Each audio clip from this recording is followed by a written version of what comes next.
Yun na kailangan po natin kung tayo ay nag-expect na merong gagawin ang Diyos na dakilang bagay sa susunod na taon sa buhay natin.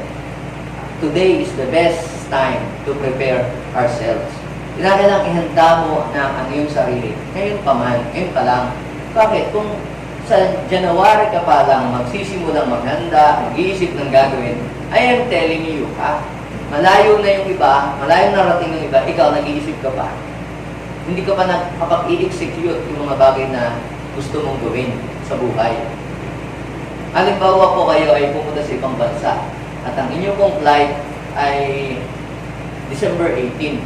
Hindi ho kayo mag-prepare ng mga gamit ninyo ng December 18. Diba? Hindi ho kayo kukuha ng passport ng December 18 o kukuha ng visa ng December 15. Kailangan i-advance ninyo bago magsimula o bago mag-start ang inyong pong flight. So, what is the point? Kung naniniwala ka na pagpasok ng January 1 is another starting point ng journey, panibagong kilos ng Diyos ang mangyari, dapat o ngayon pa lang, ihahanda mo na ang iyong sarili. Sabihin mo nga sa iyong katabi, be ready. Make yourself ready. Nung tatlong gabi na nag-share po ako dito ng series, na-share ko po sa mga leaders, mga pastors po natin that let's prepare our church for the move of God. Yung pangalawang gabi ay let's make the move of God visible in our life. Dapat nakikita sa buhay natin. Paano makikita? Dapat alisin natin yung mga obstacle. Kaya sabi ng Lord, prepare ye the way of the Lord. Tapos, tibagin yung mga bundok at burol. Yung mga place na matataas. At makikita ng lahat ang pagligtas sa gagawin ng Panginoon. So, another thing, we have to share the gospel, the good news of the Lord Jesus Christ. Alam nyo kung anong tinuturo sa unahang ito, yun ang nagmamanifest sa mga tao. Kapag nagtuturo ka ng patungkol sa healing, healing will manifest. Pag tuturo ka ng salita ng Diyos about the blessing, yung blessing ng Lord ay nagmamanifest. Kapag nagturo ka about reverential fear of the Lord, yung reverential fear of the Lord ay nagmamanifest sa buhay ng mga tao. Kaya ako po, I promise to myself na wala akong ibang ituturo.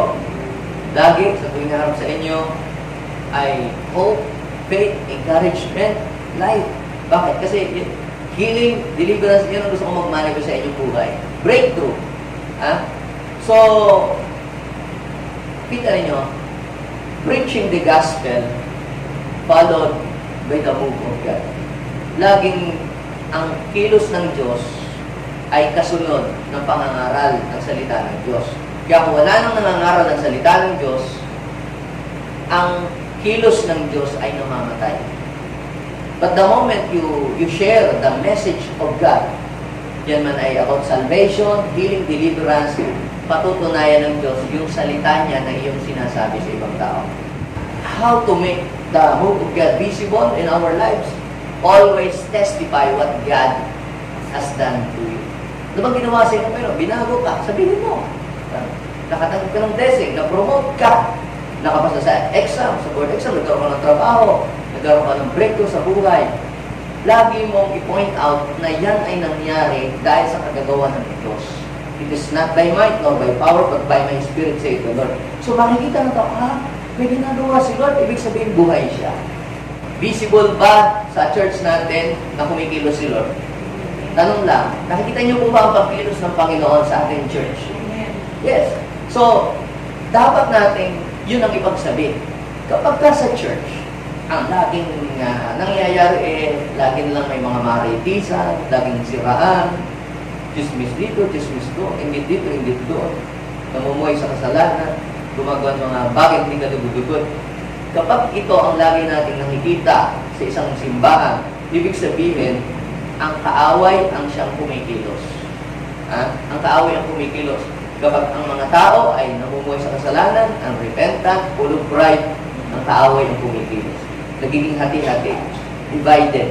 Pero, kapag sa church naghahari ang pag-ibig, nagtutulungan, nagpapalakasan, nagmamahalan, isang bagay ang masasabi ko. The move of God is visible on the church. So, kung may nakikita kayong pagmamahal, pagpapatawad sa isa't isa, pagtanggap kahit sa isang taong nagkamali, ibig sabihin kumikilos ang Diyos. Because God is love. Amen? Pangatlong gabi na na-share ko po dun sa series po natin ay That's Right. Magdabugog yan. Hindi mo kukontrahin dapat yung kilos ng Diyos. Parang katulad ng mga nagsosurf. Hindi mo hahadlangan yung wave. Dapat kumuha ka ng surfboard at sabayan mo.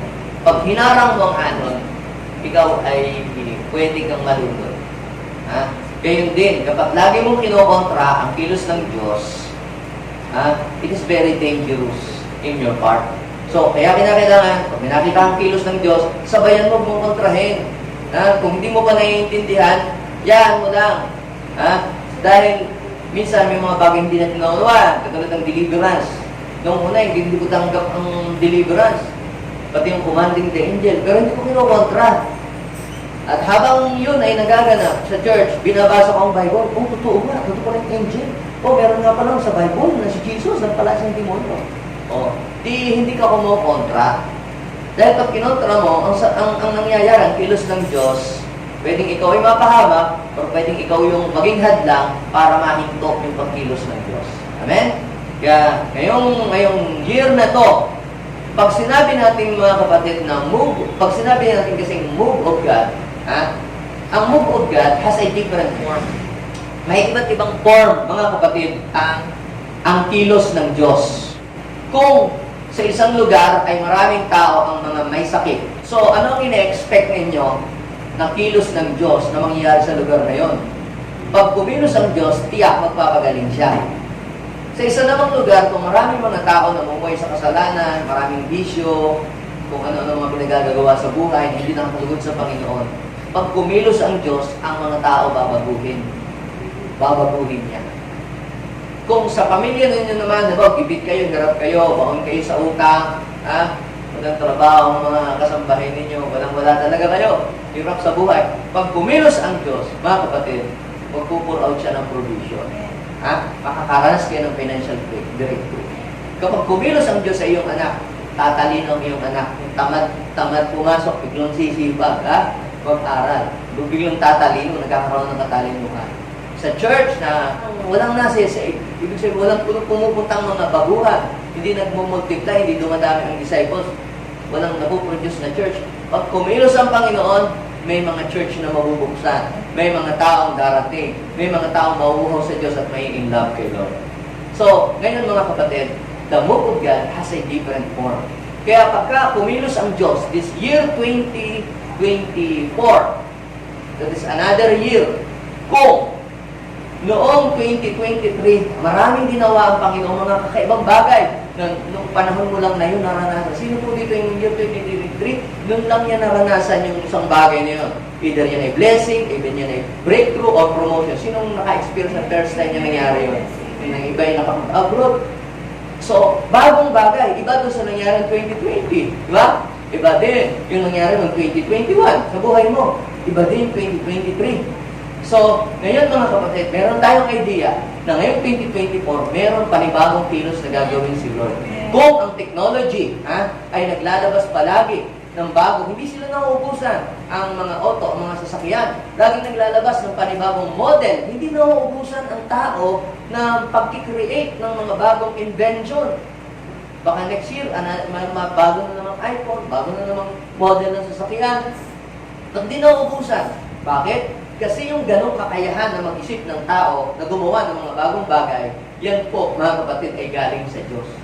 Yung ganyang klase ng pag-iisip. Because man was created according to the image of God. So kung ang tao na nilikha lamang ng Diyos ay may kakayahang gumawa ng mga bagong bagay, kakaibang bagay, I believe yung pinanggalingan, walang iba kundi ang Diyos, mas higit at kayang gumawa ng kakaiba at mga bagong bagay sa buhay. So, sabi ko yung katabi, you must be expectant. This year, 2024, expect greater things. Sabi ng 1 Corinthians chapter 2, verse 9, hindi pa nakikita ng mata, hindi pa naririnig ng tenga, hindi pa sumasagi sa isip ng tao, ang inihanda ng Diyos sa mga umiibig sa Kanya. Sino dito ang nagmamahal kay Lord? Sino dito ang umiibig kay Lord? Sabihin mo sa iyong katabi, humanda ka may gagawing dakilang bagay ang Diyos sa buhay mo. Yun ay kung iniibig mo ang Panginoon. Kaya mong iset aside ang ibang bagay. Busy ka ngayon, maglalaba ka pa, maraming mamamaliki, o ano. Pero inuna mo siya. Bakit mo siya inuna? Kasi mahal mo siya. Diba? Ang mahal, yan ay inuuna. Kung mahal mo ang pamilya mo, uunahin mo siya. Kung mahal mo ang Diyos, uunahin mo ang Diyos. Diba? So, ngayon mga kapatid, let's talk about the prayer. The prayer that can move the hands of God. So, sino po dito ang meron kang hinihiling sa Panginoon? Paano ka nananalangin sa Kanya? Bakit may mga tao na pag nanalangin, nakikita agad yung manifestation ng kanyang pinagpe-pray? Bakit meron namang nananalangin na parang walang nakikitang fulfillment ng kanyang mga pinagpe-pray sa buhay niya? Ngayon mga kapatid, ay mai-share ko po, pag-aaralan natin mula sa Bible, hindi sa sarili ko galing, kundi mula sa salita ng Diyos, ay makikita natin yung iba't ibang uri ng prayer sa Bible na makapagpapagalaw at makapagpapakilos sa kamay ng Diyos. Alam niyo po mga kapatid, pag kumilos ang kamay ng Diyos sa inyong pamilya, yung mga alipin ng bisyo, makakawala yun. Yung mga adik, mababago yun. Pag kumilos ang kamay ng Diyos, yung mga luko, maging matitino yun, di ba? Sabihin mo sa iyong katabi, kailangan kumilos ang kamay ng Diyos sa pamilya natin. Pag kumilos ang Diyos, yung mga walang lupa, magkakameron. Pag kumilos ang kamay ng Diyos, yung mga walang sasakyan, bibigyan. Ay baka may nakalokep-kep, ganyan. Walang mangyayari. But hindi po sa 2024, ako'y naniniwala, magiging busy ang kamay ng Diyos sa bawat isa sa atin. Amen? Okay, basahin po natin ang Acts chapter 4, verse 30 and 31. Sa Tagalog, ang sabi po dito, ng mga apostol, iunat ninyo ang inyong kamay upang magpagaling at loobin ninyo na sa pangalan ng inyong banal na lingkod na si Jesus ay makagawa kami ng mga himala. Verse 31, sabay-sabay, go! Pagkatapos nilang manalangin, nayanig ang kanilang pinagtitipunan, silang lahat ay napuspos ng Espiritu Santo at buong tapang na nangaral ang salita ng Diyos. So, itong binasa ko po sa inyong verse, ito po ay nangyari noong time na si King Herod ang siyang pong hari noong panahon na yon. At siya po ay napakahigpit. Ayaw po niya na may nangangaral patungkol kay Jesus. Ayaw niya po na magkaroon ng ibang hari, nakikilalanin ang mga tao. Gusto po niya siya lamang. Kaya, nung may nangangaral po, patungkol po kay Jesus, kanya po itong hinahadlangan. Pinapakulong niya, pinapatay niya, pinapapatay niya yung mga nangangaral patungkol kay Kristo na Bisaya. Ngayon po, ang nakasalang sa talagang pinaka-hot seat ay ang mga apostol. Dahil sa kanila, pag namatay na mga apostol, di tapos na. Wala nang mga ngaral patungkol kay Jesus. Kaya sila po yung target. At marami pong beses na pinakukulong po nila ang mga apostol, sinasaktan, ginagapos, pero through prayer, mga kapatid, sila po ay nakakawala. Kumikilos ang Diyos sa panalangin.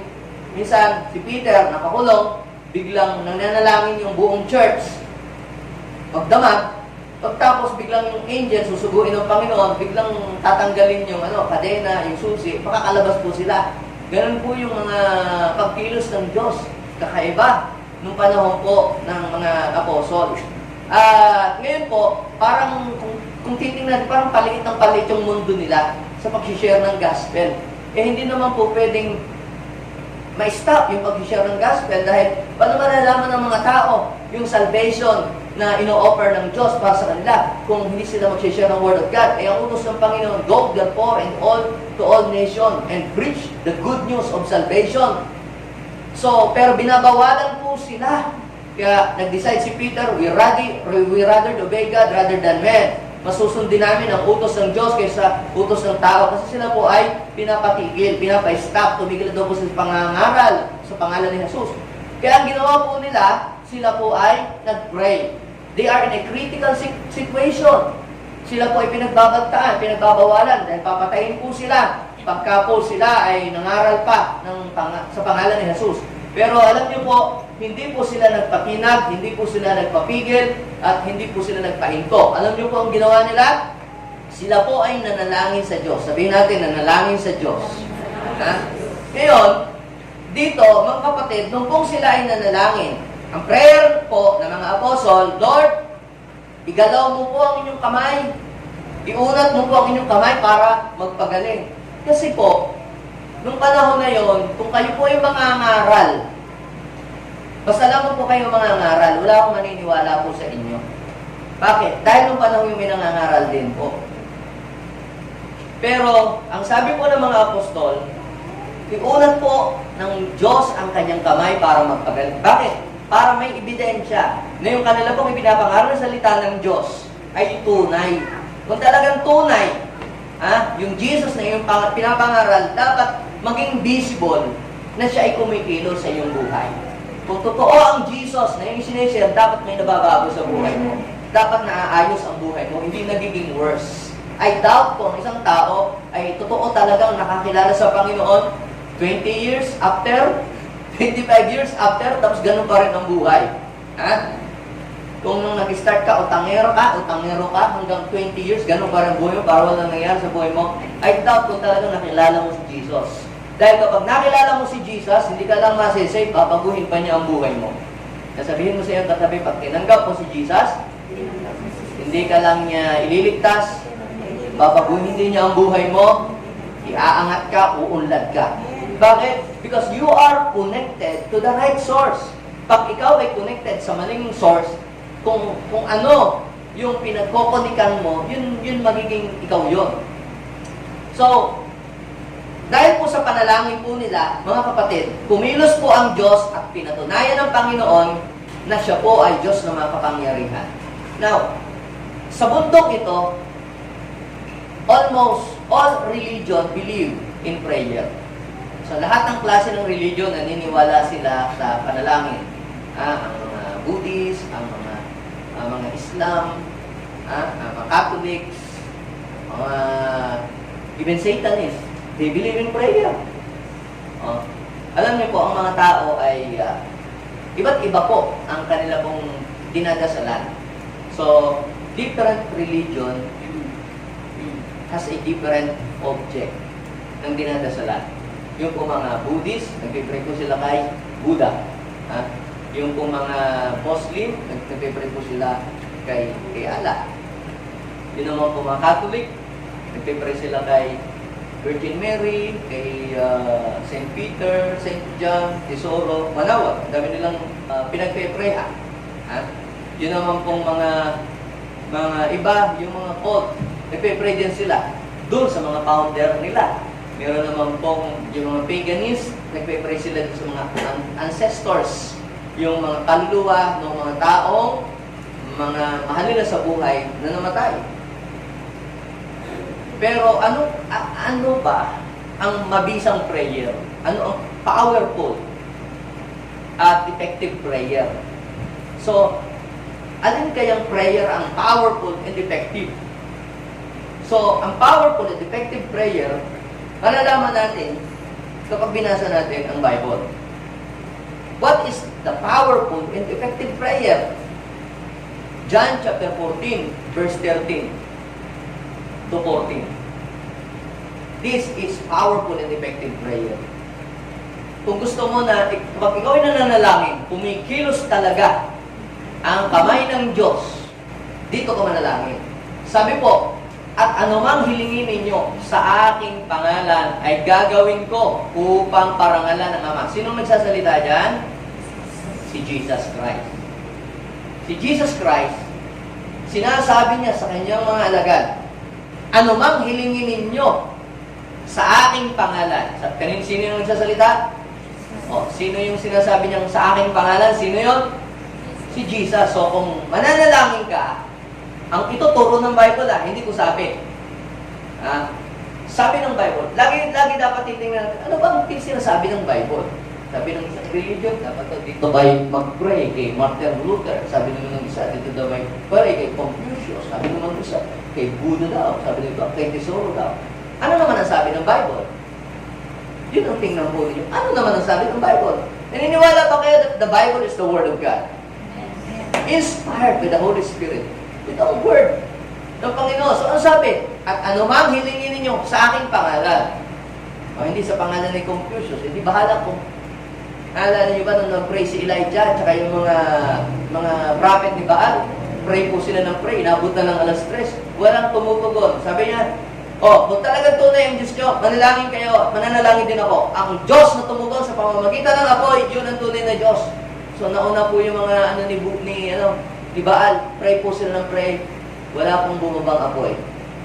Pero nung nag-pray si Elijah, sa panalangin lang ni Elijah sa Diyos, bumaba ang apoy at nasunog ang mga handog. At nakita ng mga tao, sabi niya, si Yahweh ang tunay na Diyos. So ano pong ibig kong sabihin? Ang tunay na Diyos, kapag ikaw ay nanalangin sa Kanya, siya ay kumikilos.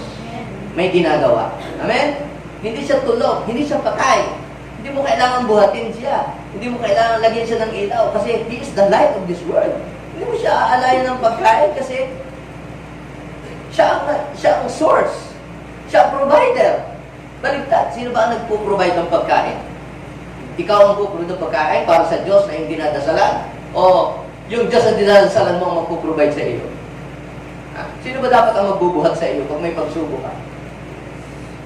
So, ngayon, tingnan natin sa sabi ng Bible. Ano bang hilingin niyo sa Ama, sa aking pangalan? Sabi ni Jesus. Ay anong sabi? Kanya daw po itong gagawin. Kaya sabihin mo sa iyong katabi, pag nag-pray ka sa pangalan ni Jesus, sigurado may gagawin si Lord. Amen? At ang purpose nito, para maparangalan ng Ama. Bakit siya gumagawa? Kasi para maparangalan ng Diyos sa pamamagitan ng anak. At kung hihiling kayo, sabi ng Panginoon, ng anuman sa aking pangalan, ito'y aking gagawin. Grabe, 2 beses binanggit yung gagawin. Kaya sabihin mo sa iyong katabi, the best preparation for the coming move of God in your life is prayer. Kaya kung ikaw, pagising mo sa umaga, nananalangin ka, hallelujah, congratulations, naniniwala ako, may kilos na mangyayari sa buhay mo. Pero yung hindi ka naman nananalangin, tapos nag-expect ka, kikilos ang Lord, parang ang labo, ano? Parang yung nag-expect ka na sana may tumubo ditong mangga, sana may tumubo ditong, ano yung tawag doon, sitaw, para may mapitas. Hindi ka naman nagtatanim. Parang ganun din. Ang prayer, mga kapatid, pag ikaw ay nananalangin, para yung ikaw ay nagtatanim. Naalala ko, nag-devotion mo ako kahapon. Nabasa ko po yung sa Ecclesiastes, sa mga ngaral, chapter 11. Pag puno na daw po ang ulap, kargado ng ulap, sigurado daw ang kasunod nun, babagsak ang ulan. Ano pong ibig kong sabihin, mga kapatid? Kaya minsan, wala kang buhos ng pagpapala sa iyo. Walang laman ang ulap eh. Ganito yan. Pag nagpe-pray ka na nagpe-pray, mga kapatid, nagkakaroon ng spiritual evaporation. At alam nyo, di ba, pag ang ulap na yan, di nag-evaporate yung mga tubig, galing dito, umakyat. Hindi po pwedeng hindi bubuhos yan. Amen. Kaya pag nananalangin ka, parang matagal ka na nagpe-pray, taon na nagpe-pray, hallelujah, isa lang mangyayari dyan. Sigurado may babagsak na rin. May babagsak na rin. Kaya, let's create spiritual evaporation. Pagpadala ka ng panalangin, pagkargado na yan, ang ulap, sigurado humanda ka. You will experience breakthrough sa iyong buhay. Now, so, pag-usapan natin, what are the kinds of prayer that can move the hands of God? Ako sa Bible, binasa ko po, napakadami palang klase ng panalangin na nakakapagpagalaw sa kamay ng Diyos. Sabi ng, tingnan nyo Isaiah 59, verse 1 and 2. Hindi naman daw bulag ang Diyos Hindi naman daw bingi ang Panginoon. Hindi din naman siya maiksi ang kamay para hindi ka maabot. Isa lang na nagiging dahilan kung bakit hindi ka niya maabot, yung kasalanan mo nagiging hadlang. So kinakailangan, mga kapatid, para hindi natin ma-miss yung pagkilos na gagawin ng Panginoon, we should surrender or we must surrender our sins. Kung may ginagawa tayong mga bagay na hindi nakalugod sa Panginoon, stop it. Huwag na natin ituloy ng 2024. Ibago-ibahin natin ating buhay. Kung gusto mong maranasan ang pagkilos ng Diyos, kung gusto mo namang ang kumilos sa iyo ay ang kaaway, gumawa ka lang ng kasalanan. At pag gumawa ka ng kasalanan, tandaan mo, ang kaaway ang kikilos sa buhay mo. Paano kumikilos ang kaaway? John chapter 10, verse 10. He will steal everything from you. He will steal your blessing. He will destroy your life and kill you. Pag ganon, ang nangyari, bakit ganon? Puro na lang malas ang nangyayari sa buhay ko. Ha? Puro lang sakit ang dumating sa buhay ko. Baka kayo bubukas ng pinto para ang kaaway makapasok. Ang kasalanan, kahit yan ikatiting na kasalanan na gawa mo sa buhay, sa pamilya mo, sarili mo, nagbubukas ka ng pinto. E paano mo sasaraduhan ng pinto? Mag-repent ka, aminin mo doon, mali po. Pinagsisihan ko po ako, ito, hugasan mo ako ng banal na dugo mo, ngayon po hugasan mo ako at maging banal ako sa iyong harapan. Automatic, nag-close ang door. Are you following me? Kaya sabihin mo sa iyong katabi, this year 2024, huwag kang magbubukas ng pinto sa kaaway. Saraduhan mo ang pinto. Nagdaanan ng kaaway. At ang ibukas mo lamang ay ang pintuan para sa Diyos. Are you with me? So, what are the kinds of prayer that can move the hands of God? Number one, ito. The prayer of faith. Sabihin natin, prayer of faith. Lahat naman tayo ay nananalangin. Pag mga 40% ito say, yung sinain. Pwede naman tayo lahat mag-pray eh. Pwede nga sa uluhin natin ang dasal eh. Magbilang tayo. 1, 2, 3, 4. Pwede naman yun eh. Pero, tandaan mo, ang nakapagpapagalaw lang sa kamay ng Diyos, hindi yung mabubulaklak na dasal. Hindi yung sinaulo mong dasal. Yung dasal na may pananampalataya. At si Lord, ang daming tumatawag sa Kanya. Ang daming nagpe-pray sa Kanya. Pero si Lord ay nagre-respond lang dun sa prayer na mayroong pananampalataya. Kagaya ni Bartimeo, tumatawag siya sa Panginoon. Pero hindi siya tumigil. At ano pong sabi? Dahil na-sense ni Jesus na yung prayer ni Bartimeo, hindi lang siya basta pagtawag, kundi yung prayer ni Bartimeo ay may kasamang faith. Alam niyo po, Jesus stopped. At sabi, call him, call him. Sabi ni Lord, anong gusto mong gawin ko sa iyo? Sabi ng Lord kay Bartimeo. Sabi niya, Lord, gusto kong makakita. Kasi bulag si Bartimeo. Paano naman, pastor, ito, hindi kami bulag. E di sabihin mo, Lord, gusto kong kumita. Diba? Yung naniniwala dito, this year 2024, kikita ka ng mas madami. Bakit? Pag kumilos ang Diyos. Kasi pag hindi ka kumikita, tigang ang buhay mo, di ba? Paano ka makapapamasahe papunta sa church? Kung wala kang kita, wala kang blessing. Kaya, kapag kumilos ang kamay ng Diyos, hindi ka lang aambunan ng blessing, pauulanan ka pa ng Diyos ng blessing. Okay? Ano pa natin dito? Sabihin natin, prayer of faith. Pag-usapan po natin muna yung faith. Kapag sinabi po natin faith, sa Hebrew chapter 11, verse 1, now faith is being sure of what we hope for and certain of things that we do not see. Tayo ay may pananampalataya kung naniniwala tayo sa mga bagay na hindi natin nakikita. Ito yung mga bagay na inaasahan natin darating sa atin. Ibig sabihin ng pananampalataya, wala pa sa iyo, hindi mo pa nakikita. Sabi mo, to see is to believe. Pero dito baliktad, kinakailangan, kung gusto mong makita na ang anak mo nagpa-prosper, kung gusto mong makita ng business mo na bless, ang buhay mo na bless, kinakailangan mong manampalataya ka and you will see.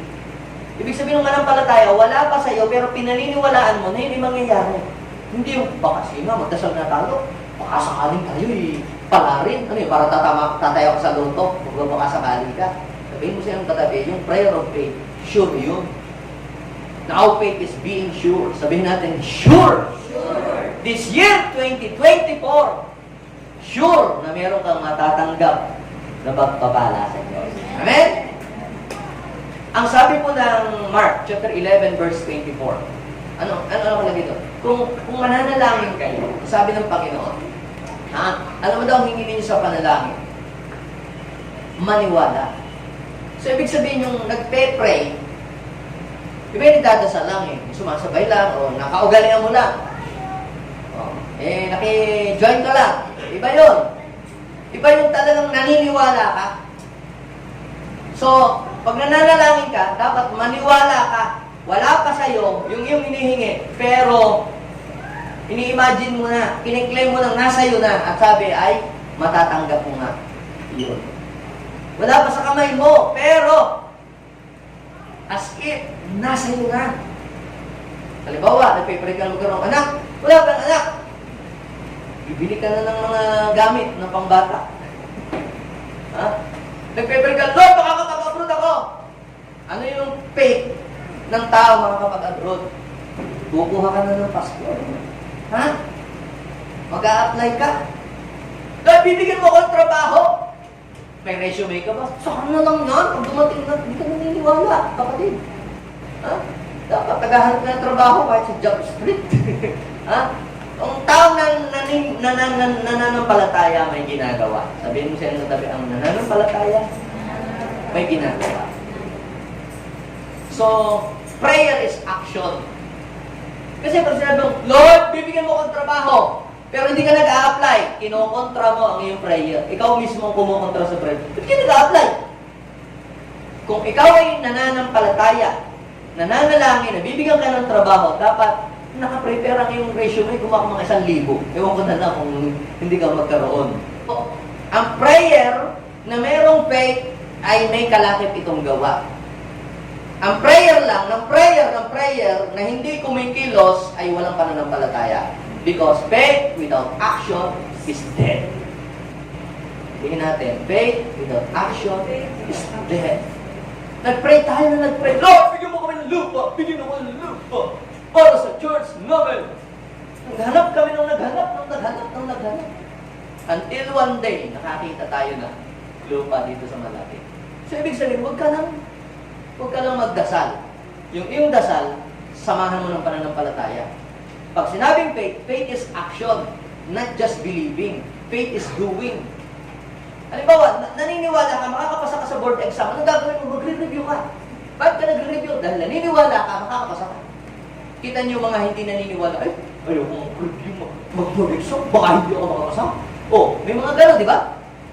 Hindi nananampalataya yun. Sayang na ang gastos pa. Nag-take ng board exam, tapos hindi nakapasa.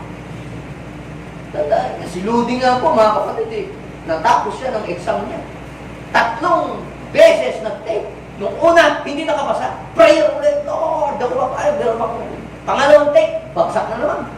Pray ulit, Lord, pangatlo, nakapasa na. Yun ang ibig sabihin ng faith. Yung hindi ka tumitigil sa iyong pananalangin hanggat hindi mo natatanggap ang iyong hinihiling. Ang tanongin mo ang kagabi, may faith ka ba kayo? Sa pag-faith mo, Lord, bigyan mo. Kung hindi may faith, huwag mo lang. Tampo ka na sa Panginoon. Sa Bible, ang mga matatampuhin, walang natatanggap ng blessing. Sabihin mo sa iyong katabi, kung matampuhin ka kay Jesus, wala kang matatanggap. Ang mga nalapit kay Jesus matitibay. Minsan si Jesus nang-open. Nang-open si Jesus. Minsan may lumapit sa kanya isang babae. Hindi Hudyo. Pagalingin daw ang kanyang anak. Ano sinabihan niya? Hindi po pwedeng ibigay ang tinapay ng anak para ibigay sa aso. Imagine nyo, tinawag niyang aso yung Syrophoenician woman. Pero buti na lang, hindi matampuhin yung babae. Sabi niya, yes, Lord. Tandaan niyo, pero tandaan niyo, Lord, ang mga aso man ay may karapatang mamulot ng mumo sa ilalim ng hapag ng mga anak. Biglang na-shock si Jesus. Doon sa Matthew chapter 15, verse 25, 26, 27, 28. Umuwi ka! Magaling na yung anak. Wala ako nakitang taong ganyan sa Israel katindi ng pananampalataya. Tignan niyo, ang mga nananampalataya, hindi na-open yung mga yan. Ha? Sa circumstances, yung nag-pray lang, nadili lang ng kaunti, nagtampo na sa Diyos, ay na magsimba, ay na mag-pray. Walang faith yun. May pananampalataya, hindi siya tumitigil hanggat hindi niya natatanggap yung kanyang hinihili. May faith. Si Barte ngayon, hindi tumigil ng kasisigaw ng Jesus, Son of David, have mercy on me, hanggat hindi siya pinapansin ni Jesus. Ibig sabihin, yung faith, yan nagbibigay sa iyo ng courage para gawin ang isang bagay at paniwalaan na mangyayari isang bagay na hinahangat mo na mangyayari sa buhay mo. So, sabihin natin, prayer of faith. So, and prayer can move the hands of God. So, yung faith, o yung prayer na may faith, yan ang papagalaw. Kung dasal lang, wala. Hindi kikilos sa faith. Kasi nung kadami nagdadasal sa buong mundo, pero ang pinakikinggan lang, nagpapagalaw lang sa kamay ng Diyos, yung panalangin, may pananampalataya. Okay, pangalawa, the prayer of tears. Ano ba ang panalangin na nakapagpapagalaw sa kamay ng Diyos? Yung panalangin talagang may pagluha. Prayer of tears means ikaw ay seryoso ng pray, hindi yung parang prayer ay nilalaro mo lamang na para bagang nakasanayan mo lang na kinatis na mong dadasal ka palagi tuwing alas 6. Diba yun di ba? Ay, yung pusa lumukso. Ay, nasulog. Tapos, dire-diretso ko ulit. Iba yun. Kasi nagpe-pray ka ng taimtim from the bottom of your heart. Ha? Hindi mo kinabisado. Kundi talagang sinasabi mo kung anong laman ng puso mo, naging totoo ka sa iyong sarili. At pag nananalahin ka na sinasabi mo yung laman ng puso mo, kung nasasaktan ka o nahihirapan ka, yung situation mo, naiiyak ka, di ba? Ibinubulalas mo kay Lord yung talagang laman ng iyong puso. Kung ikaw ay may hurt, kung ikaw ay nalulungkot, kung ikaw ay nagkamali sa Kanya, yung talagang ikaw ay maiiyak sa panalangin. Sabi, alam niyo, yung mga kaugali, ang mga matatanda sa ating Pilipinas, pag lalaki daw, bakla daw, umiyak. Parang hindi lalaki. Alam niyo po ba na si Jesus umiyak kung mag-pray? Pero alam niyo po, pagkatapos niyang mag-pray, dahil sa kanyang prayer na yun, nailigtas niya ang mundo. Si Jesus, sa John chapter 11, umiyak. Pagkatapos niyang umiyak sa panalangin, sabi, Jesus wept, John 11:35. Ang kasunod, nabuhay si Lazaro. So, ibig sabihin, mga kapatid, yung prayer of tears has power to move God's hand. Meron pong isang babae sa Biblia na hindi po magkaroon ng anak. Ang pangalan niya po si Hannah. Sa 1 Samuel chapter 1 verse 10 hanggang 11.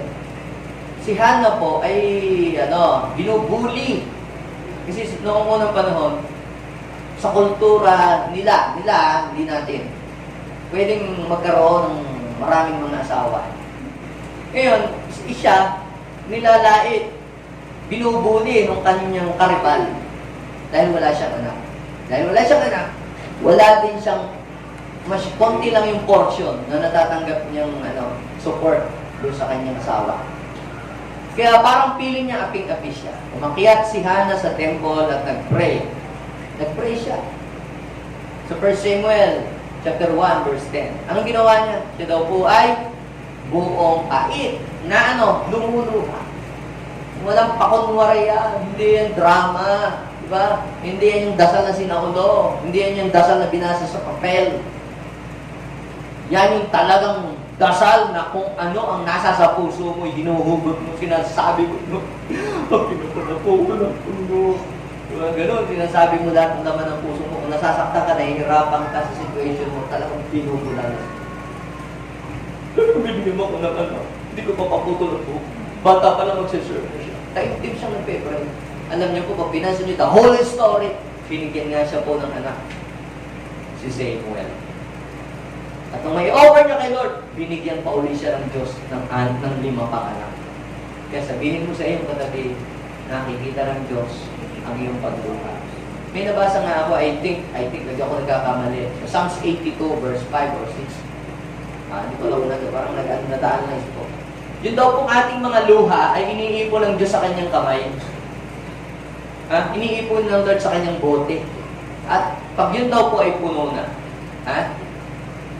ang kasunod daw po ng breakthrough and blessing. Kaya sabihin mo sa iyong katabi, nakikita ng Diyos ang inyong pagluha.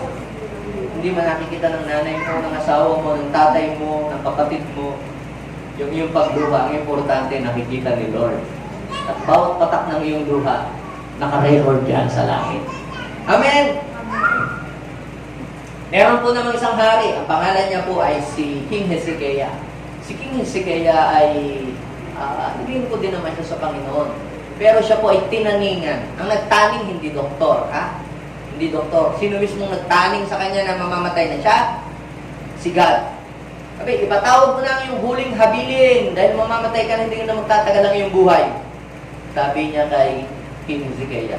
Inutusin niya si Prophet Isaiah para sabihin kay King Hezekiah na mamamatay na siya. Pagkarinig po niyo, sabi, pagkarinig, siya po ay nag-about face, humarap po siya sa dingding, at siya po ay umiyak. At Lord, alam mo naman kung nag-serve ako sa inyo. Di nga po ko ma-absent pag Sunday. Mahirap, pag lagi kang absent, wala kang masasabi kay Lord na gano'n. Lord, gusto mo may katapatan. Tinulungan ko nga po yung mga mahihirap na tao. Nag-pray siya.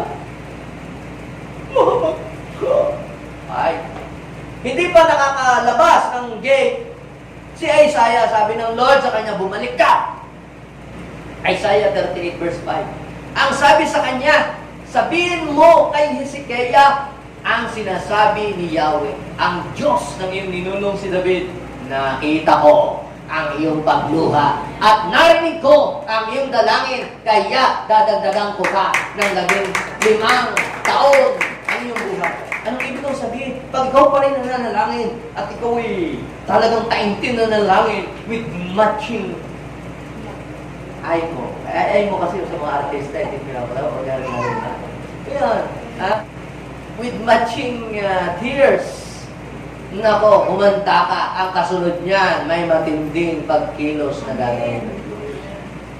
Yung luha, pag ikaw nag-pray, at may kasama pa yung luha, grabe ang kilos ng Diyos. May mangyayari, hindi kayong umiyak ka, tapos wala. Diba, may mga tito-tita na naalala ko, mga tito-tita ko, sa galing magpaiyak.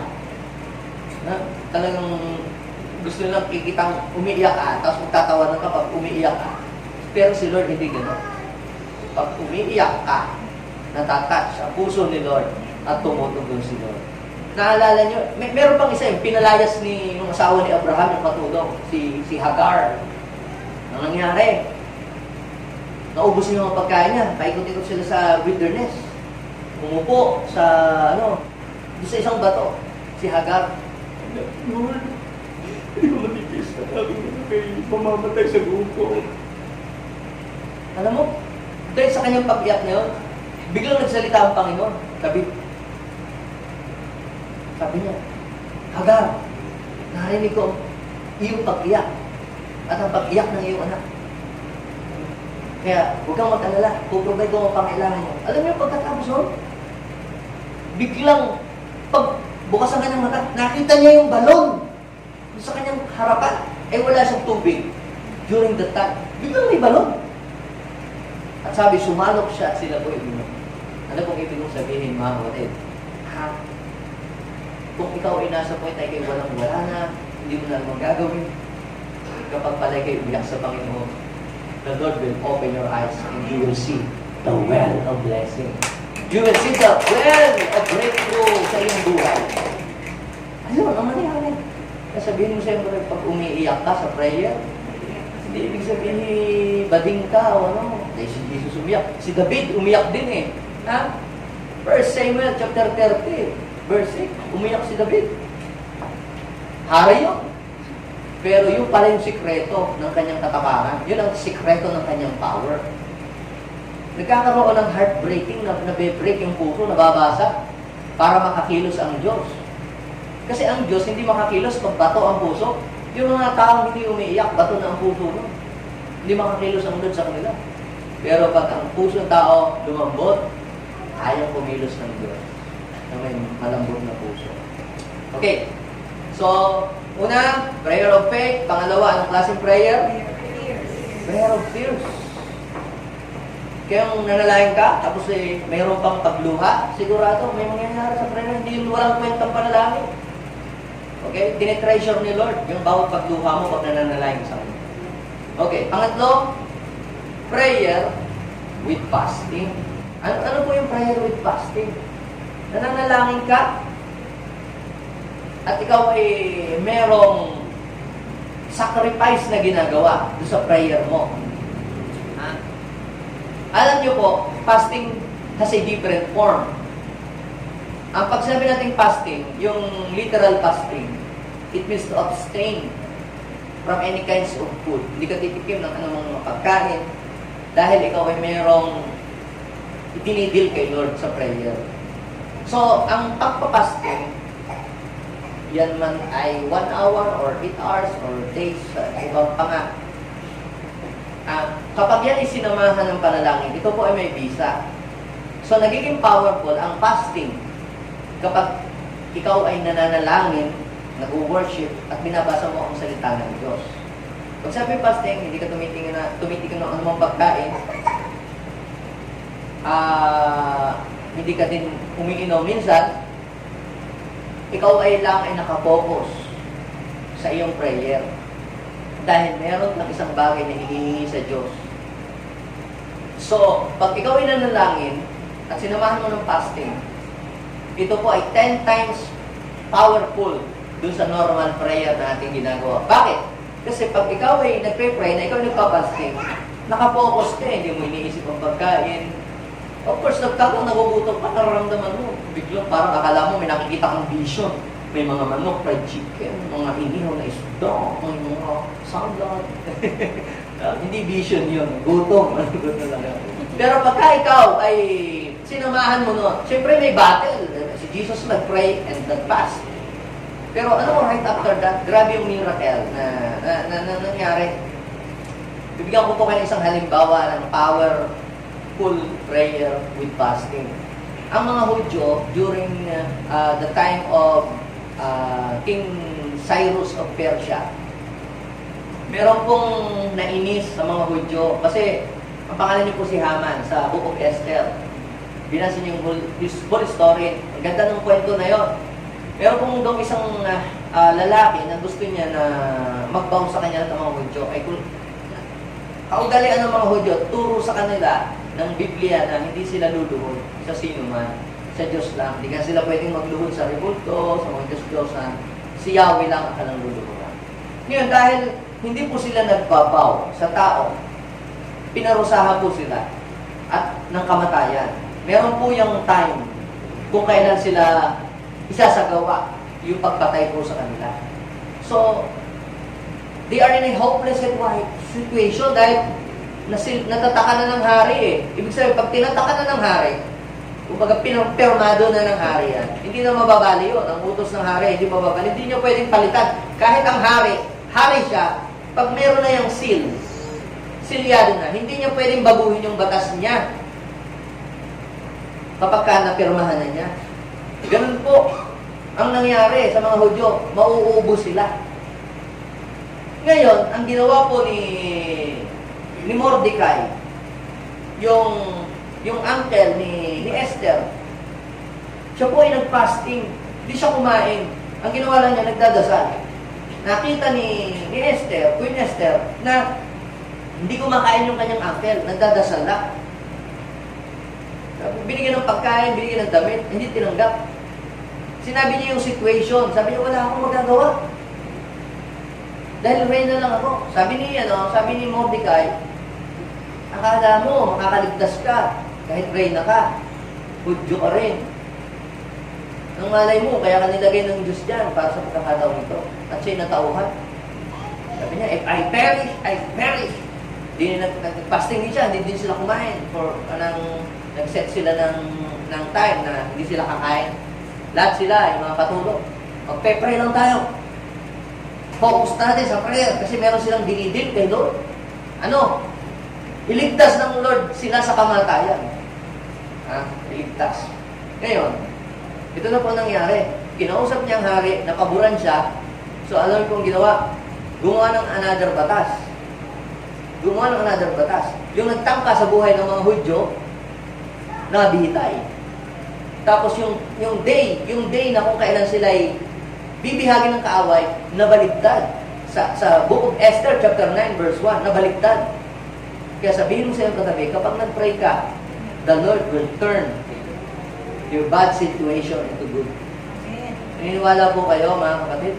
Nabaligtad yun. Kaya sabi sa Esther chapter 9, verse 21, sa araw na yon, ang kalungkutan nila ay naging kagalakan. Sabihin mo sa iyong katabi, God will turn your sadness into gladness. Naging pagdiriwang daw po ang sana yung pagdadalamhati. Pag binasa yung the whole chapter, ang ganda. May inspired kayo sa story yun. Very rewarding. Pag nag-pray kayo with fasting, very rewarding. Matthew chapter 17, verse 20 and 21. Sabi ng Lord, kung may pananampalataya kayo, kaya nyo pagalawin ang bundok. Kahit lang kasing liit ng butil ng mustasa, sabihin nyo sa bundok na ito, tumalong at susunod yan sa inyo. Walang bagay na hindi nyo magagawa. Kung may faith. Pero, sometimes, faith is not enough. Prayer with faith is not enough. Meron kasi mga problema na kahit mag-pray ka ng may pananampalataya, stubborn ng demonyo. Ayaw, lumayas! Matigas. Ganun na. Sabi sa verse 21, ngunit, ang ganitong ori ng demonyo, kasi yung mga alagad, nahihirapan sila. Lord, bakit yung pinalayas namin doon sa kabila? Ang bilis lumayas. Bakit ito? Well, ayaw ang gawin natin. Nanampalataya naman kami. Nag-pray naman kami. Walang nangyari. Kasi iba yung nakaharap din yung demonyo doon. Ano lang yun? Manilang yun sa inyo. Ano lang yun? Alipores lang yun. Ito ang kanilang master. At hindi mo ito mapapalayas ng simpleng dasal lang. Kinakailangan mo, samahan mo ng fasting. Yan, sabi. Kinakailangan, merong fasting. Kaya minsan, sa sarili natin, yung breakthrough, minsan kailangan mo ipag-fasting. Bakit? Kasi, kung ang prayer ay mabisa, pag nag-fasting ka, with prayer and fasting, 10 times more powerful than your normal prayer. Kaya si Jesus, ito ang secret of His power. Bakit siya anointed? Yung pag nagpa-fasting ka, hindi naman yung nagdi-display ka, yung namimili, mulog, parang si Mano Santo. Hindi ganon. Ang purpose ng fasting, hindi para magpalaki. Kasi ganito po yan, mas makakapag-concentrate ka kapag nagpe-pray ka and fasting. Dahil hindi mo iisipin yung iuulam, hindi ka mamamalingke. Mag-worship ka lang, babasa ka ng Biblia. Pero ang focus, sabihin natin, focus. Yun nyo, pag marami kayong ginagawa, di ba, wala kayong focus. Ito talaga yung full energy, full power, yung buong oras nyo nandun. Ngayon, kung kayo po yung nagpapasting, at kayo po yung nanonood ng TV, kung ano mga ginagawa nyo dyan, nadidipit yung purpose ng inyong fasting. Hindi fasting yun. Yung kayo po ay hindi kumakain, hindi naman kayo nagpe-pray, hindi ba kayo nagbabasa ng Bible, you're not fasting, you're just having a diet. Papatanggal ka lang ng bilbil. May nangyayari din naman, tanggal ang bilbil, masunod ang mga bats mo. But in the Spirit, kung gusto mo may nangyaring breakthrough in the Spirit, ma-release ang blessing in the Spirit, samahan mo ng prayer. Patugtugan ng worship, sabayan mo yung worship mo hanggang sa nakikita mo, iba ang power na i-release ng Lord pag sinamahan mo ng fasting.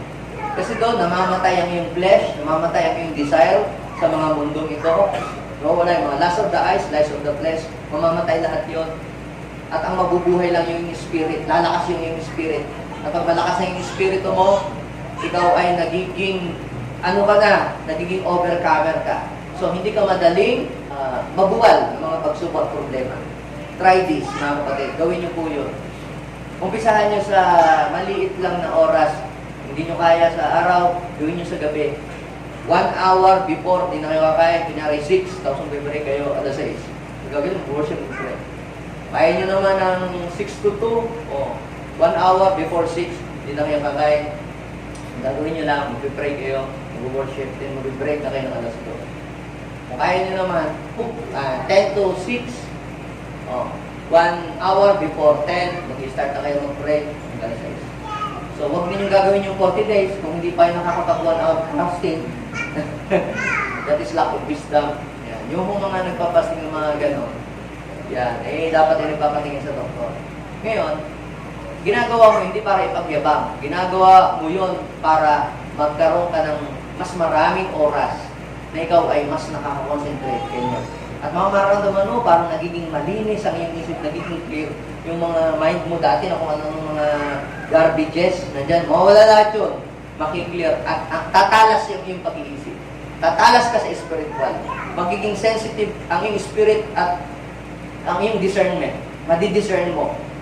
Yung sa Diyos, at hindi. Tapos, ang bilis mong makarinig, ang bilis mong makatanggap ng message kay Lord. Kasi nakiklear ang spiritual heir. Kaya, fasting is very powerful. Nung tayo po ay naghanap ng lupa, ipinuntahan mo namin yung may-ari. So, nabago yung isip ng may-ari. Dahil ayaw ng mga anak na ibenta yung lupa. Kinausap ko yung may-ari, kung ibebenta nyo nun, sabi niya na ibenta. Eh, pastor, ayaw kasi ng mga anak ko eh. Magkano daw siya doon. Kaya ano bang ginawa ko? Una, pinuntahan ko yung lupa. Kung hindi nakatingin yung may-ari, aking nilakaran, Lord, i-declare ko, gaya nung kay Joshua.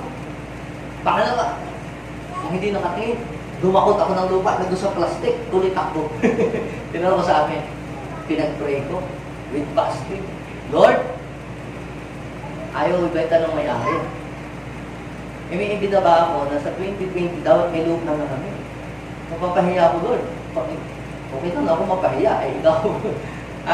Pinag-pray ko, pinag-pass ko, sabi ko, Lord, yung Pharaoh, ayaw niyong palayain ng mga Israelita, tumanggi siya na papuntahin sa promised land. Pero, nabago yung kanyang isip, pinayaga, pinag-pray ko, Lord, ganun din ang mangyayari doon sa may-ari. Alam niyo po, after 1 week, prayer and fasting, sinama ko yung iba, kasi tumawag yung may-ari. Sige, kung gusto niyo bilhin niyo ng 5 million. Kung may pambayad kayo, kung may pambayad kayo. Sabi ko po, sige, babayaran namin. Nag-down agad kami. Kasi sabi po doon, presyo daw almost mga 4M. Sabi ko, meron na po kaming M, pero yung 4 wala pa po eh. M, mananalangin. Noong time na yon, paano tayo makapag-raise ng pandemic? Wala halos umaten sa church. Hirap ang mga tao. Pero alam niyo po mga kapatid, walang imposible pag ikaw ay lumuhod sa Diyos. Alam niyo po, ang usapan, basta within a year, mababayaran nyo. Nag-down agad kami, 1 million. The following month, nakapagbigay ulit tayo ng 2 million, another million, hanggang sa matapos. At nung matapos, sabi ko, Lord, kapatid din po kami nagtataka, saan namin pinagkukuha yung mga perang yun? Ang mga tao naman, halos nun, wala pang mga trabaho halos, pandemic. Kaya, alam niyo po mga kapatid, there is power in prayer with fasting. Kaya sabihin mo sa iyong katabi, subukan mo to. Kapag meron kang hinihingi, matagal mo nang ipagpe-pray, ayaw bumana, samahan mo ng fasting. Sigurado na yung mga unanswered prayer. Minsan, hindi si Lord ang ayaw. Merong nakablock sa spiritual air na kinakailangan yun ay ma-break. At mabe-break lang yun. Di ba sabi ni Jesus, ang ganitong demonyo, sabi ng Matthew chapter 17 verse 21, ay aalis lang sa pamagitan ng panalangin ng pag-ayun. Minsan yung demonyo nakaharang doon sa dadaanan pag-fasting, matutunaw yun. Amen? Praise God. So, pangilan na tayo? Pang-apat. So, number 1, prayer with faith. Number 2, prayer of ears. Number 3, prayer of fasting. And number 4, prayer of the righteous. Panalangin ng mga matutuwid. Ang panalangin pa ng mga matutuwid, mga kapatid, may visa. O paano, Pastor, yan, matuwid ba ako? Nagalit nga ako sa pusa namin kanina kasi tinakbo yung ulo ako. Paano yan? Hindi ko lang ako righteous, hindi ako nagalit. Alam niyo po, kung ang pag-uusapan natin ay yung tayo ay walang pagkakamali, walang kasalanan, we are not righteous. We are all sinners. Pero, paano mangyayari ang prayer of the righteous na magiging powerful yan? Alam ko sa Bible, mayroon pong paraan para ang isang tao ay maging righteous. Paano? Una, kinakailangan na aminin niya ang kanyang pagkakamali sa Diyos. 1 John chapter 1, verse 8 and 9. Kung sinasabi natin, wala tayong kasalanan, dinadahin natin ang sarili, wala sa ating patutuhanan. Pero, kung ipapahayag ng iyong labit ang iyong mga kasalanan, maasahan natin ipapatawad din sa ating Diyos at lilinisin niya tayo sapagkat siya'y matuwid. So, ibig sabihin, para ikaw ay maging matuwid sa harapan ng Diyos, aminin mo ang iyong pagkakamali sa buhay. Aminin mo yung mga kasalanan, magsisi ka. And then, right after that, ikaw ay magiging righteous. Pangalawa, Ikaw ay nagiging righteous dahil ikaw ay nanalig kay Jesus bilang iyong Panginoon. Romans chapter 4 verse 3, Abraham believed God and it was credited to him as righteousness. So, hindi yun dahil sa mga kaperpektuhan niya, o wala siyang nagagawang pagkakamali, wala siyang error na gawa, kahit minsan sa buhay nagkatundo. Hindi yun. Dahil si Abraham ay nanalig sa Diyos and it was credited to him as righteousness. Eh kahit wala ka namang nagagawang pagkakamali sa buhay, pero ayaw mo namang maniwala kay Jesus, you are not righteous. Nagiging righteous ang isang tao dahil tinanggap niya si Kristo sa buhay niya, nanalig siya. Righteous. Amen? So, at ang pangatlo, ikaw ay ginagawa mo ang kalooban ng Diyos. So, gumagawa ka ng matuwid sa kanyang paningin. Ginagawa mo ang nakakalugod sa kanya at nilalakaran mo ang salita ng Diyos, sinusunod mo ang kanyang utos, you are righteous. Pero ang fear of the Lord, you are righteous. At ang sabi po ng James chapter 5 verse 16, ano? Ano daw? The prayer of the righteous is powerful and effective. Ha? Therefore, confess your sins. Yan sinasabi ko sa inyo kanina eh. Magsisi. Para maging righteous, magsisi. Then, pray for each other so that you may be healed. Tingnan ninyo yung kasunod. The prayer of the righteous man is powerful and effective. So, paano naging righteous? Pag na-confess mo na ang kasalanan mo, binuburay ng Diyos, nawawala na yung kasamaan, napapalitan ng tatuwiran. Then, kapag nag-pray ka, sabi, your prayer will become powerful and effective. Kung namumuhay ka sa kasalanan and you are unrepentant, pag nag-pray ka, walang kilos ang Diyos. Pero pag nag-repent ka, nagsisi ka, lilinisin ka ng Diyos, gagawin kang righteous, at pag nag-pray ka, your prayer will experience a great result. Amen? Sabihin mo sa iyo kagabi, mukhang righteous ka naman. Kaya, kung naniniwala ka na righteous ka, huwag mong sayangin yung pagiging righteous mo. Manalangin ka. Dahil walang ibang pinakikinggang prayer ang Panginoon dito sa mundo kundi ang panalangin mo. Tapos tatamarin ka pa. Ha? Kaya sabihin mo sa iyong katabi, huwag mong sayangin ang pagiging matuwid mo. Gamitin mo yan sa pananalangin. Okay? So, ang mga righteous pala malakas sa Diyos. So, you are made righteous because you believe in our Lord Jesus Christ. And last, number 5, prayer according to the will of God. The prayer according to the will of God. So, number 1, prayer of faith. Number 2, prayer of tears. Number 3, prayer with fasting. Number 4, prayer of the righteous. And number 5, in prayer according to the will of God. Yung mga panalangin niya can move the hands of God. Pag sinabing prayer according to the will of God, ibig sabihin ito po, ito talaga yung gusto ng Diyos na maganap, na ipinagpe-pray mo. Kahit po manampalataya ka sa panalangin mo, pero kung hindi kalooban ng Diyos, yung iyong ipinananalangin, Lord, sana po maging babae ko. Nananampalataya ko. Ay, kahit anong gawin mo, hindi ka magiging babae. Kahit pa magpa-transgender ka, hindi ka man babae, wala kang sinapupunan. Wala talaga. Dahil kalooban ng Diyos is nung isilang ka, ganyan ka, di ba? Yun po yung ibig sabihin, no? Ha? Prayer according to the will of God. Mag-pray ka. Lord, sana po tama ng tinda kung aking kaaway. Nananampalataya ko, by faith at fasting ka pa. Hindi ka pakikinggan ng Diyos. Kasi hindi will ng Diyos yung ganong bagay. Kita niyo yung mga alagad? Papaulan daw sila ng apoy. Hindi lang sila tinanggap sa Samaria. Hindi sila sinang-ayunan ng Panginoon. Kasi hindi yun ang will ng Lord. Si David, sinabihan, dahil nakagawa si David po ng kasalanan.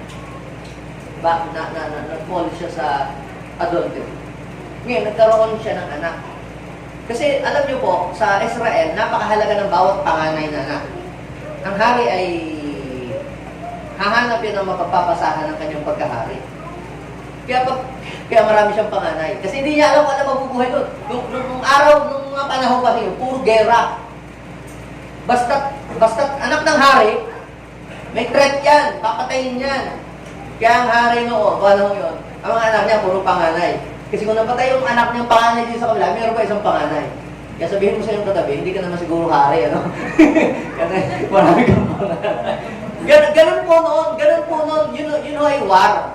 Talagang makasalanan sila, gano'n. So, ito po si King David, meron po siyang anak sa pagkakasala kay Bathsheba, kasi nanilip siya nung nagliligo na babae, Bathsheba. Ngayon, nagawa siyang kasalanan. Ngayon, in-expose siya ng Lord sa kanyang pagkakamali. Sabi ng Lord, kahit nagsisi ka, pinapatawad na kita. Pero yung consequences, hindi mo malalampasan. Mamamatay ang iyong anak kay Bathsheba. Di yun nga, isinila nga, nagkasakit. Ang ginawa niya, nag-fasting siya. Hinubad niya ang kanyang turbanteng pagkahari. Nag-fasting siya, naglagay pa ng abo sa ulo. Grabe, hindi siya kumain, kahit binibigyan siya ng pagkain. Kaya, bakit po siya nag-fasting? Kasi ang isang tagapagmana ng kanyang trono, nanganganib ang buhay, gusto niyang mabuhay. Nag-fasting siya. Pero, kinuha pa rin ng Lord. Bakit? Kasi nga, yun ang sabi ng Lord. Sabi na ng Lord. Ibig sabihin, will ng Lord, nakunin na yung kanyang anak. So, see? So, kahit ipinag-fasting niya, hindi gumana ang fasting niya. Bakit? Kasi hindi kalooban ng Diyos yung kanyang hinihingi. Minsan, may pinagpe-pray ka, nag-fasting ka, ba't hindi dumating? Tingnan nyo. John, chapter 15, verse 7. Basahin nyo yung John chapter 15, verse 7. If you remain in me and my words remain in you. Bakit ganun? Kasi pag ikaw ay nananatili sa Panginoon at salita ng Diyos ay nananatili sa iyo, you will know the will of God for you. At hindi ka hihingi ng isang bagay na alam mong hindi yun ang kalooban ng Diyos. So, if you remain in me and my words remain in you, malalaman mo ang kalooban ng Diyos para sa iyo. Kalooban para sa tao. Ano ba ang will ng Lord? Lord, kung kalooban mo po, kayo po ang may hawak ng buhay, kayo may hawak ng panahon, kayo po ang may hawak ng oras, kayo ang may hawak ng lahat ng kayamanan sa mundo. Ngayon, if you remain in me and my words remain in you, as whatever you wish, and it will be given to you. Bakit? Si Lord ay very confident na magsabi ng maghingi kayo ng kahit ano. Kasi pag ikaw ay connected sa Panginoon at ang salita ng Diyos ay nasa iyo, alam ni Lord na hindi ka hihingi ng malayo sa kalooban ng Panginoon. Kung nasa iyo ang word ni Lord, malalaman mo ang will ni Lord. Yung kung hindi binabasa ang salita ng Diyos, hindi mo malalaman ang will ni Lord, kaya kung ano na lang hihingin mo. Tapos kung hindi ibinigay ng Lord, nagtatampo ka. Kita nyo mga nanay, mga tatay, pag ang inyong anak may hinihinging isang bagay na alam nyo hindi makakabuti para sa kanya, hindi yung kalooban. Halimbawa, si Prisha. Anong pangalan mo, sir? Ryan, ano pala? Sorry, nakalimutan ko na. General Ryan. Sabi nung anak mo, mahal ko ba ang anak mo? Of course.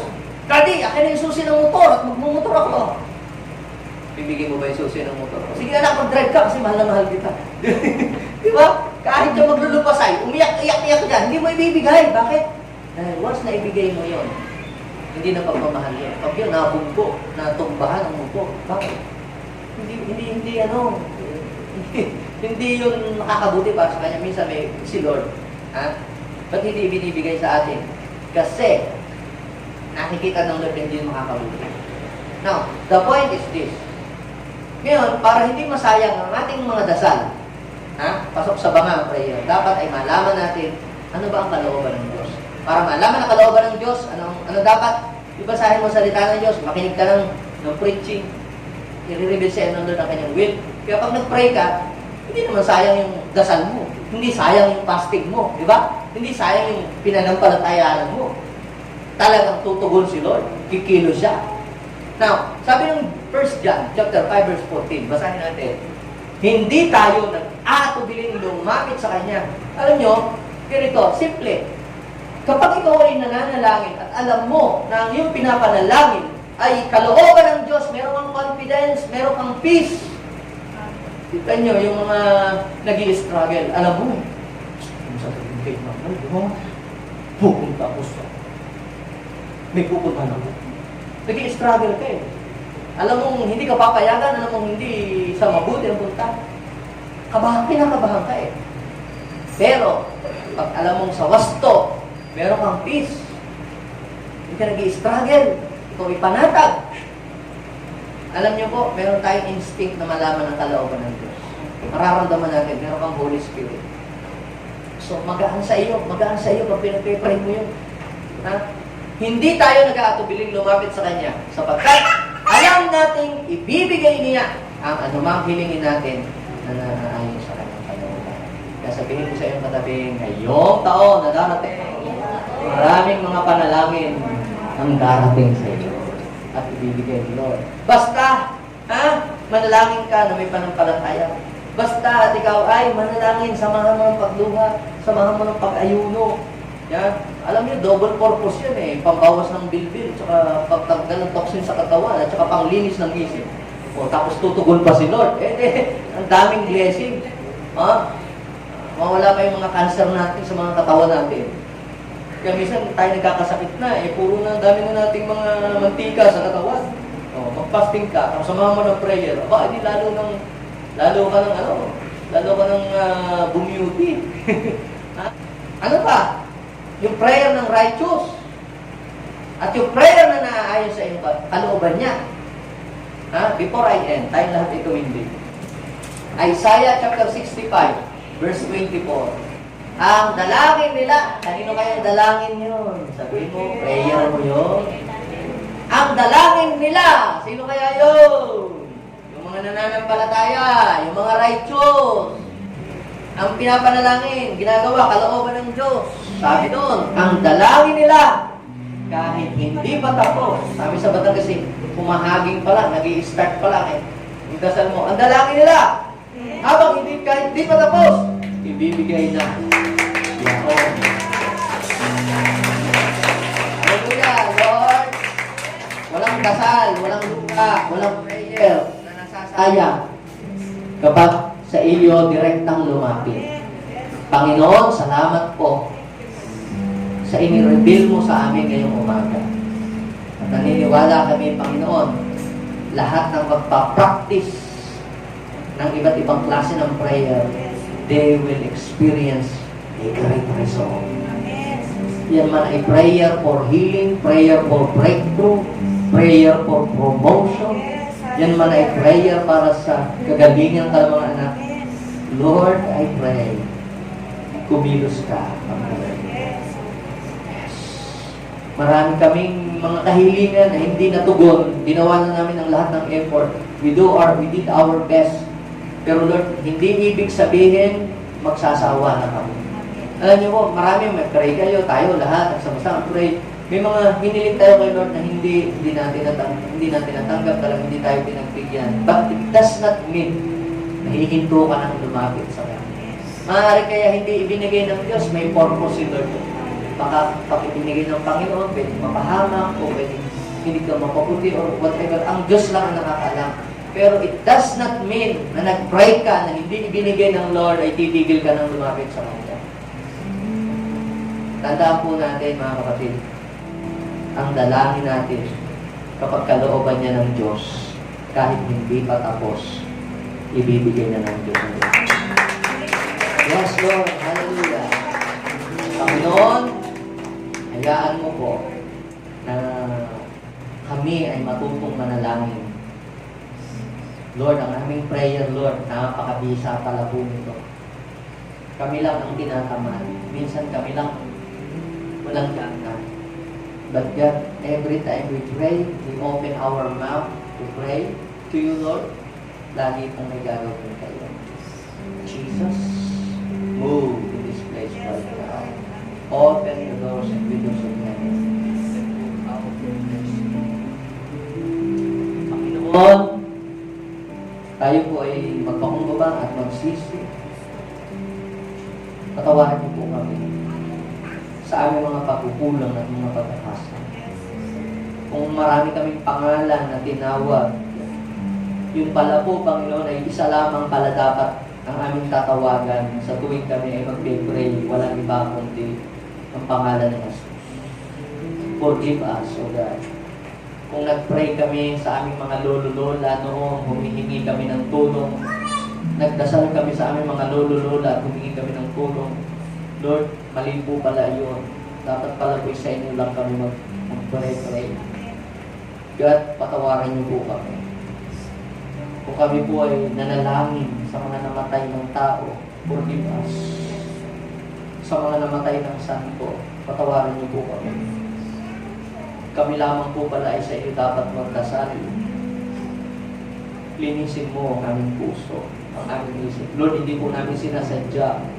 Kasi hindi pa po namin nabasa ang Biblia. Basta lamang po ito sinabi sa amin. Pero ngayon, O Diyos, salamat po.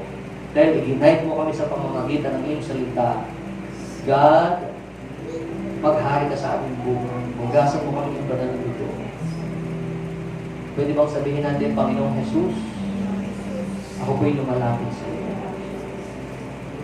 Inaamin ko, wala akong magagawa kung ako'y hiwalay sa iyo.